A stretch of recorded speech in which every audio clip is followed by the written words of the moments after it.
Good evening అన్న అందరికి. ఒక నిమిషం ఈ వీడియో చూడండి అన్న. దిఖానా దగ్గర అయితే ఇంకా చాలా ఘోరం ఉందండి. అక్కడైతే ఆ రూట్ వచ్చేసి మనకు రిజిస్టర్ ఆఫీస్ దగ్గరికి, మార్కెట్ దగ్గరికి, బంగ్లా దగ్గరికి, టిటిడి కళ్యాణ మండపం, ఉర్దూ షాదీఖానా, ప్రతి ఒక్క దానికి అదే రూటు. ఆడైతే ప్రజలు చాలా ఇబ్బంది. అసలు అక్కడైతే గుంతలు ఉన్నాయి. ఆ గుంతలు అంటే కాంక్రీట్ గుంతలు అవన్నీ. అల్ట్రా డ్రైనేజ్ కోసం అనేసి గుంతలు తొగినారు. అవి అంతా పీసెస్ అన్ని కాంక్రీట్ బయటకు వచ్చిండవన్నీ. పొరపాటుగా దాని మీద పడితే ఇంకేమైనా ఉందండి. రాజు కాలనీ వీడియో అయితే తీయలేదు. రాజు కాలనీ పరిస్థితి కూడా సేమ్ చాలా ఘోరంగా ఉంది. ఆ రోడ్డు వెళ్తానే మనసుకు ఎంతో సంతోషం కలిగిందన్న. చాలా హ్యాపీగా అనిపించింది. ఇంత ఫాస్ట్ పని చేస్తారనేసి అస్సలు అనుకోలేదు. చాలా ధన్యవాదాలు అన్న. ఈ పని చేసిన వాళ్ళు చాలా పుణ్యము సంపాదించుకుంటారన్న. ఎంతమందికి అసలు ఇబ్బంది ఉన్నదో ఆ రోడ్డు. ఇప్పుడు ఆడికి ఈ పని ఎవరో చేసిందని కనుక్కోడానికి ట్రై చేశాను. అక్కడికి చాలా మంది అడిగినా కానీ వాళ్ళు కూడా ఎవరు అనేది తెలియదు అని చెప్పినారు.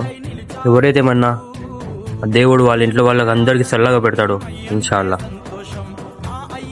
ఈ వీడియో చూసినారు కదన్నా. ఈ పని ఎవరు చేశారో తెలియదన్నా, కానీ ఏ ఆఫీసర్ చేసినారో తెలియదు, ఏ పొలిటికల్ లీడర్ చేసినారో తెలియదు. కానీ వాళ్ళకు నా మనస్ఫూర్తిన ధన్యవాదాలు తెలుపుకుంటానన్నా. వెరీ వెరీ థ్యాంక్స్ అన్న.